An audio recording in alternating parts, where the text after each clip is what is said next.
नमस्कार, उत्तराखंड समाचार में आपका स्वागत है। मैं शिखा त्यागी। सबसे पहले मुख्य समाचार। भारत और अमेरिका के बीच 5 समझौतों पर हस्ताक्षर। तीसरी भारत अमेरिका 2+2 मंत्री स्तरीय वार्ता संपन्न। रक्षा क्षेत्र में होगा संवेदनशील सूचनाओं का आदान प्रदान। राज्यसभा सीट पर भाजपा उम्मीदवार नरेश बंसल ने नामांकन पर्चा किया दाखिल। इस सीट के लिए बंसल एकमात्र उम्मीदवार। 2 नवंबर को घोषित होगी जीत।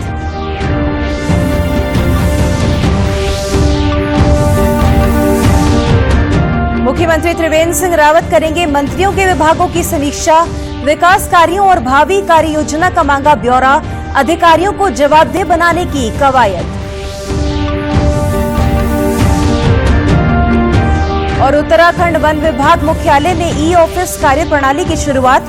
मुख्यमंत्री त्रिवेंद्र सिंह रावत ने कहा, डिजिटल इंडिया की दिशा में एक और कदम। पिथौरागढ़ और चमोली में बनेंगे भालू रेस्क्यू सेंटर।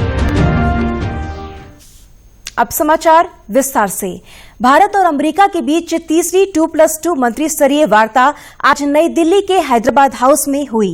विदेश मंत्री एस जयशंकर और रक्षा मंत्री राजनाथ सिंह ने भारतीय शिष्टमंडल का नेतृत्व किया। अमेरिकी शिष्टमंडल का नेतृत्व विदेश मंत्री माइक पोम्पियो और रक्षा मंत्री मार्क एस्पर ने किया।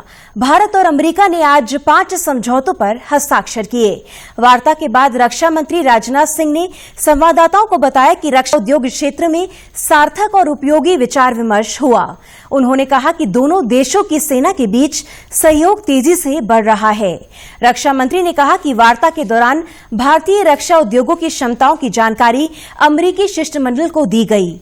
उन्होंने कहा कि वार्ता के दौरान दोनों देशों के बीच विभिन्न क्षेत्रों में सहयोग बढ़ाने पर बल दिया गया। रक्षा मंत्री ने कहा कि बुनियादी आदान प्रदान और सहयोग समझौते यानी BECA पर हस्ताक्षर आज की महत्वपूर्ण उपलब्धि है। ये प्रक्रिया पिछले 4 साल से चल रही है।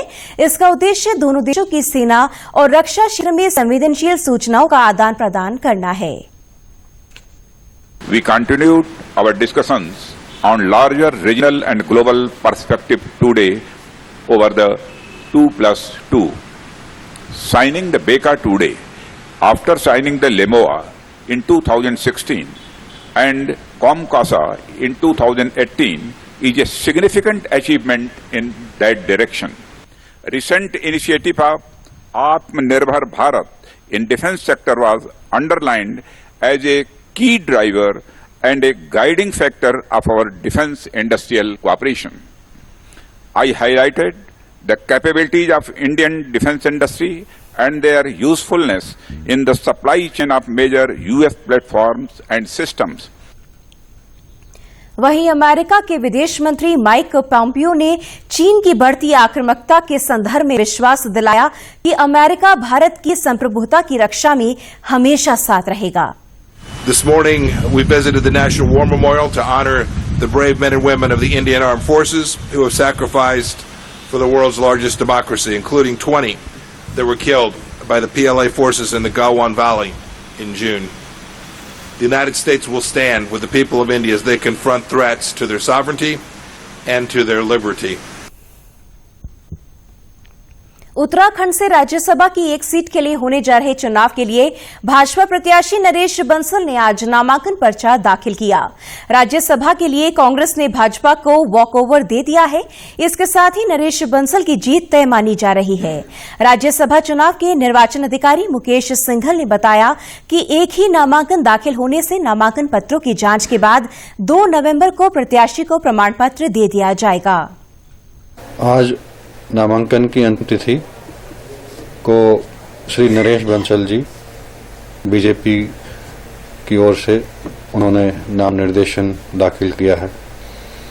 कल 28 तारीख को स्क्रूटनी होगी और 2 तारीख नामांकन वापसी की अंतिम तिथि है। तो चूंकि एक ही अभी तक नाम निर्देशन प्राप्त हुआ है, तो 2 तारीख को 3 बजे हम यथास्थिति निर्वाचन का परिणाम और प्रमाण पत्र देने की स्थिति में हो सकते हैं। इससे पूर्व भाजपा प्रत्याशी नरेश बंसल ने मुख्यमंत्री त्रिवेंद्र सिंह रावत, प्रदेश भाजपा अध्यक्ष बंशीधर भगत, कैबिनेट मंत्री सुबोध उनियाल, मदन कौशिक, अरविंद पांडे, राज्य मंत्री धन सिंह रावत समेत अन्य नेताओं की मौजूदगी में नामांकन पत्र भरा। राज्यसभा की ये सीट 25 नवंबर को खाली होने जा रही है। ये सीट कांग्रेस सांसद राज बब्बर का कार्यकाल पूरा होने के बाद खाली हुई है। नामांकन के बाद मीडिया से बातचीत में भाजपा के राज्यसभा प्रत्याशी नरेश बंसल ने कहा कि वे राज्य के मुद्दों को उच्च सदन में आवाज देने के साथ राज्य के विकास में अपनी भागीदारी करेंगे। पार्टी की प्राथमिकताएं हैं हमारे केंद्र के और प्रदेश के नेतृत्व की, उन सबको पूर्ण करने में अपनी जी जान से कोशिश करना मेरी प्राथमिकता है। मुख्यमंत्री त्रिवेंद्र सिंह रावत ने नरेश बंसल को बधाई देते हुए कहा कि उन्हें पार्टी के प्रति समर्पण का प्रतिफल मिला है। बंसल जी हमारे बहुत वरिष्ठ लोगों में से हैं। वो एकमात्र प्रत्याशी हैं जिन्होंने नामांकन अभी तक किया है। कोई दूसरा प्रत्याशी सामने नहीं आया है। भारतीय जनता पार्टी के एकमात्र प्रत्याशी हैं और इसलिए उनकी जीत भी सुनिश्चित है। भाजपा के प्रदेश अध्यक्ष बंशीधर भगत ने कहा कि नरेश बंसल के राज्यसभा जाने से पार्टी को हर तरह से मजबूती मिलेगी। मुख्यमंत्री त्रिवेंद्र सिंह रावत अब मंत्रियों के विभागों की समीक्षा करेंगे। मुख्यमंत्री के निर्देश पर शासन ने मंत्रियों के विभागों से पिछले 3.5 साल के दौरान का रिपोर्ट कार्ड तलब किया है। विभागीय प्रगति के साथ ही भावी कार्य योजना का ब्यौरा भी मांगा गया है। समीक्षा बैठक का दौर 29 अक्टूबर से शुरू होगा और 18 नवंबर तक जारी रहेगा। बैठक में शासन और विभागों के अधिकारियों के साथ जिला स्तरीय अधिकारियों को भी वीडियो कॉन्फ्रेंसिंग के माध्यम से शामिल होने के निर्देश दिए गए हैं। अपर मुख्य सचिव मुख्यमंत्री राधा रतूड़ी ने इसका कार्यक्रम जारी कर दिया है। मुख्यमंत्री त्रिवेंद्र सिंह रावत ने कहा कि विकास कार्यों की रिपोर्ट जांची जाएगी। ये विभागीय समीक्षा है कि विभागों में जो काम सरकार ने तय किए हैं वो काम कैसे हो रहे हैं, उनकी प्रगति क्या है और कहीं पर अगर कोई कमी है, कहीं पर कोई दिक्कतें हैं काम होने में, तो सरकार उन कमियों को दूर करेगी ताकि विकास की जो गति है वो अवरुद्ध न हो पाए। राज्य मंत्री धन सिंह रावत ने कहा कि समय समय पर कामकाज की समीक्षा होने से विकास कार्यों में तेजी आती है। मुख्यमंत्री जी की बहुत अच्छी पहल है कि वो हर साल में 2 बार जो है मंत्रियों के विभागों की समीक्षा करते हैं और मुझे लगता है कि इससे क्या होता है कि हर विभाग का जो अपना सिस्टम है वो भी ठीक रहता है, जो मुख्यमंत्री जी की घोषणाएं हैं वो भी दुरुस्त हो जाती हैं। मुख्यमंत्री त्रिवेंद्र सिंह रावत ने देहरादून स्थित उत्तराखंड वन विभाग मुख्यालय में ई ऑफिस कार्यप्रणाली की शुरुआत की। इस मौके पर मुख्यमंत्री ने कहा कि डिजिटल इंडिया की दिशा में ये एक अहम कदम है। उन्होंने कहा कि राज्य सरकार के 37 ऑफिस ई ऑफिस प्रणाली से जुड़ चुके हैं। डिजिटल कार्य प्रणाली की ओर हम जितनी तेजी से बढ़ेंगे उतनी तेजी से जन समस्याओं का निदान होगा। उन्होंने वन विभाग के अधिकारियों को निर्देश दिए कि ई ऑफिस प्रणाली को जल्द ही जिला एवं क्षेत्रीय कार्यालयों में भी विस्तारित किया जाए। मुख्यमंत्री ने कहा कि चमोली और पिथौरागढ़ में भालुओं के लिए एक रेस्क्यू सेंटर बनाया जाएगा। इसके अलावा बंदरों के लिए 4 रेस्क्यू सेंटर बनाने का प्रस्ताव भारत सरकार को भेजा गया है। उन्होंने कहा कि अगले वर्ष हरेला पर्व पर 1 करोड़ फलदार वृक्ष लगाए जाएंगे। ये फलदार वृक्ष जंगलों में भी लगाए जाएंगे, जिससे जंगली जानवर आबादी वाले क्षेत्रों में कम आएंगे। मुख्य सचिव ओम प्रकाश ने प्रदेश के सभी जिलाधिकारियों से वीडियो कॉन्फ्रेंसिंग के माध्यम से कोविड-19 वैक्सीन से संबंधित टास्क फोर्स की बैठक ली। मुख्य सचिव ने सभी सरकारी और गैर सरकारी हेल्थ केयर वर्कर्स का डेटा 28 अक्टूबर तक अपडेट करने के निर्देश दिए। उन्होंने सभी जिलाधिकारियों को कोविड वैक्सीन सेल बनाने के भी निर्देश दिए। मुख्य सचिव ने निर्देश दिए कि इसके लिए डिस्ट्रिक्ट लेवल टास्क फोर्स की बैठक शीघ्र आयोजित कर ली जाए। मुख्य सचिव ने जनपद स्तर सीडीओ अथवा एडीएम रैंक के उच्च अधिकारियों को नोडल अधिकारी नियुक्त किए जाने के भी निर्देश दिए। सचिव स्वास्थ्य अमित नेगी ने कहा कि सभी जनपद कोविड-19 की रोकथाम के लिए लगातार प्रचार प्रसार करते हुए आम जन को जागरूक करने हेतु लगातार प्रयास जारी रखें। उन्होंने कहा कि त्योहारी सीजन होने के कारण बाजारों में विशेष तैयारियां की जानी चाहिए। केदारनाथ के निकट स्थित वासुकी ताल से लगभग 6 किलोमीटर की दूरी पर पैया ताल झील है। इस झील तक रुद्रप्रयाग के 4 युवाओं ने ट्रैकिंग की है। इसके बाद झील की तस्वीरें पहली बार सामने आई हैं। झील ब्रह्म कमल और फेन कमल से घिरी हुई है।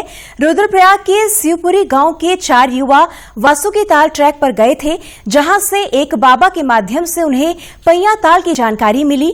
इसके बाद युवक पैया ताल गए। युवाओं का दावा है कि इस ताल की जानकारी अभी तक देश दुनिया के प्रकृति प्रेमियों को नहीं है, जबकि इस ताल की तस्वीरें भी पहली बार सामने आई हैं। 6-7 किलोमीटर चढ़ने के बाद हमें एक ताल वाकई में दिखाई दिया और वही ताल पैया ताल था। उसके चारों ओर काफ़ी ब्रह्म कमल खिले हुए थे और फैन कमल भी थे। और जब हम उस ताल के आगे गए तो हमें वहाँ एक खाई मिली, जिससे हमें पता चला कि उस खाई का नाम वो दूधगंगा खाई था और उसके बाद सीधे हिमालयी पर्वत शुरू हो रहा था। पैया ताल की तस्वीरें सामने आने के बाद वन विभाग और भूवैज्ञानिक सहित पर्यावरण प्रेमियों का ध्यान आकर्षित हुआ है। केदारनाथ वन प्रभाग के डीएफओ अमित कंवर ने बताया कि पैया ताल पुरानी झील है जो वासुकी ताल से करीब 6 किलोमीटर की दूरी पर है, लेकिन इस झील तक पहुंचने के लिए कोई स्थायी रास्ता नहीं है। उन्होंने कहा कि वन विभाग की टीमें समय समय पर इन झीलों का भ्रमण करती हैं। केदारनाथ वैली में काफ़ी ताल जो है वो स्थित हैं, जिसमें से एक प्रसिद्ध ताल वासुकी ताल है। अभी रिसेंटली वासुकी ताल से 6 किलोमीटर की दूरी पर कुछ ट्रैकर्स द्वारा एक नया ताल खोजा गया जिसका नाम पैया ताल है। उसी के क्रम में यह स्पष्ट करना चाहूँगा कि जो पैया ताल है वो एक पुराना ताल है और क्योंकि पैया ताल तक कोई भी जो है पैदल मार्ग अभी नहीं है वासुकी ताल से या केदारनाथ से, इसीलिए संभवतः ट्रैकर्स या जो पर्यटक हैं उनकी नजरों से ये ताल बचा रहा है। खरीफ सीजन 2020-21 के दौरान सरकार किसानों से न्यूनतम समर्थन मूल्य पर खरीफ फसलों की खरीद कर रही है। खरीफ 2020-21 के लिए धान की खरीद पंजाब, हरियाणा, उत्तर प्रदेश, तमिलनाडु, उत्तराखंड, चंडीगढ़, जम्मू कश्मीर, गुजरात और केरल में सुचारू रूप से चल रही है। 25 अक्टूबर 2020 तक इन राज्यों तथा केंद्र शासित प्रदेशों के किसानों से 151.17 लाख मीट्रिक टन से अधिक धान की खरीद की जा रही है। उत्तराखंड के उधमसिंह नगर जिले में 179 क्रय केंद्रों पर अब तक लगभग 13 लाख क्विंटल धान की खरीद हो चुकी है। 1 अक्टूबर से शुरू हुई धान खरीद के सापेक्ष 23 करोड़ रुपए का भुगतान भी किसानों को किया जा चुका है। अपर जिलाधिकारी नजूल जगदीश चंद्र कांडपाल ने बताया कि क्रय केंद्रों पर धान की आवक पहले की अपेक्षा बहुत ज्यादा है। हमने जनपद में 179 क्रय केंद्र स्थापित किए और क्रय केंद्रों में विगत वर्ष के सापेक्ष काफ़ी अधिक मात्रा में इस बार खरीद हुई है और लगभग 13 लाख कुंटल की खरीद अभी तक हो चुकी है। जबकि आप जान रहे हैं कि अभी धान खरीद का सत्र यदि विगत वर्ष के हिसाब से देखें तो लगभग शुरू ही हुआ है, क्योंकि विगत वर्ष में 17 अक्टूबर तक खरीद लगभग नहीं थी। वहीं मलसा किच्छा निवासी किसान आशीष बांगा का कहना है कि प्रशासन द्वारा खोले गए क्रय केंद्रों पर सरकार द्वारा घोषित न्यूनतम समर्थन मूल्य पर हमारी धान की खरीद हुई। क्रय केंद्रों पर सभी सुविधाएं उपलब्ध हैं। मैंने अपना सारा धान यहाँ पर एमएसपी के रेट से दिया है, तुलवाया है। यहाँ पर क्रय केंद्र में बहुत अच्छी सुविधा है, कोई दिक्कत नहीं हुई है, मुझे कोई परेशानी नहीं हुई है। और जो रेट दे रही है गवर्नमेंट, एमएसपी 1868 रुपये का एक रेट जनरल रेट है, इसमें हमें कोई दिक्कत नहीं है, इस रेट से हमें कोई परेशानी नहीं है। उत्तराखंड के समाचारों में आज बस इतना ही। चलते चलते मुख्य समाचार एक बार फिर। भारत और अमेरिका के बीच 5 समझौतों पर हस्ताक्षर।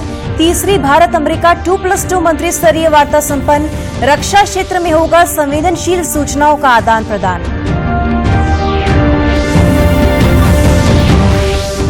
राज्यसभा सीट पर भाजपा उम्मीदवार नरेश बंसल ने नामांकन पर्चा किया दाखिल। इस सीट के लिए बंसल एकमात्र उम्मीदवार। 2 नवंबर को घोषित होगी जीत।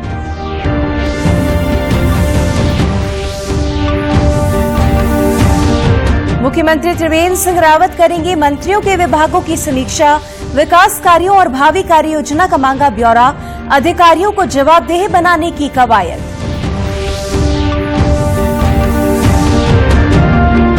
और उत्तराखंड वन विभाग मुख्यालय में ई ऑफिस कार्यप्रणाली की शुरुआत। मुख्यमंत्री त्रिवेंद्र सिंह रावत ने कहा, डिजिटल इंडिया की दिशा में एक और कदम। पिथौरागढ़ और चमोली में बनेंगे भालू रेस्क्यू सेंटर। उत्तराखंड की खबरों के लिए आप हमसे सोशल मीडिया पर भी जुड़ सकते हैं। हमारा ट्विटर हैंडल है DD News_देहरादून। हमारा फेसबुक पेज है DD News उत्तराखंड और हमारे YouTube channel DD News Uttarakhand को भी आप सब्सक्राइब कर सकते हैं। कोरोना संक्रमण से बचने के लिए मास्क का अनिवार्य रूप से और सही ढंग से प्रयोग करें। साथ ही सामाजिक दूरी का ख्याल रखें, नियमित रूप से हाथ धोएं और याद रखें, कोरोना को हराना है, मास्क जरूर लगाना है। नमस्कार।